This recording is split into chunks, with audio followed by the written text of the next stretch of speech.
Oh, if your lawn is crunching underneath your feet and your flowers are struggling, you are not alone. You've got plenty of company, right? We're joined by Taylor Jones with the North Carolina Cooperative Extension Office to talk about what's happening in your lawn with this weather, with this drought. I know Mother's Day this weekend, lots of moms, grandmoms are going to be getting those plants in some planters and things.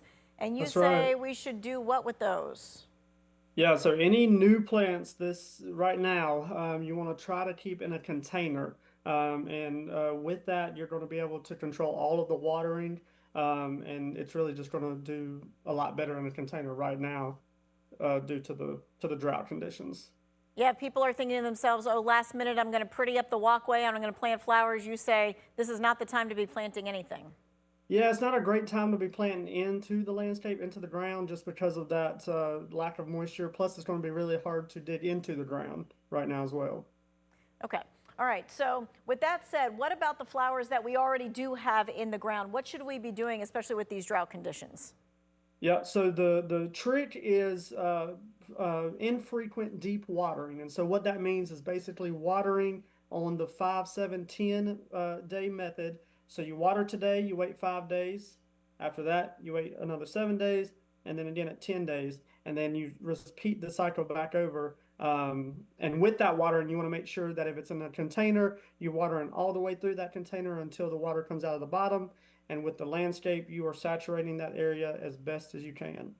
Okay, and when you say that, because everybody waters a little bit differently, you know, some people take their hose and they're just spraying that kind of stuff. Should we actually like put the hose on the ground and like let it trickle at the base of the plant? How should we do it?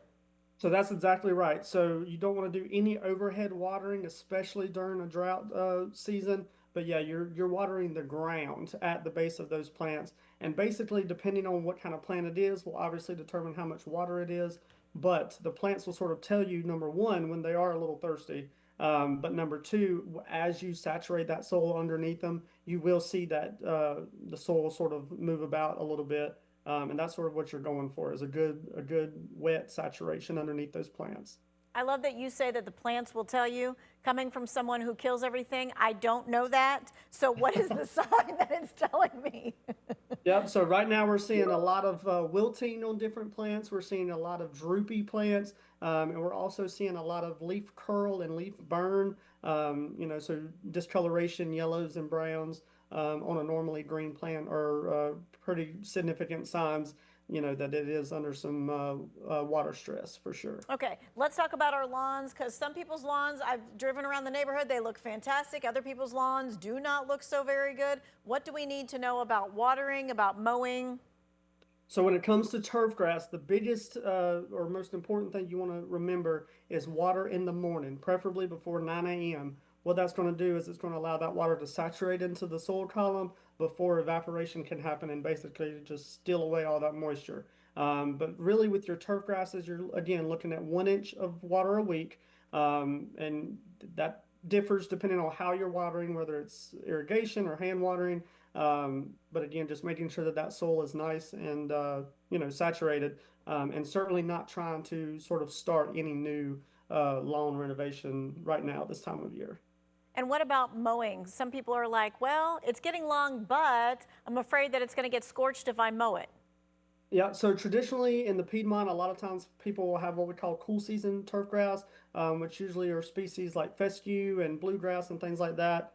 Those species can actually be mowed at a little bit higher of a growth height versus some of your warmer season grasses that are just now starting to green up.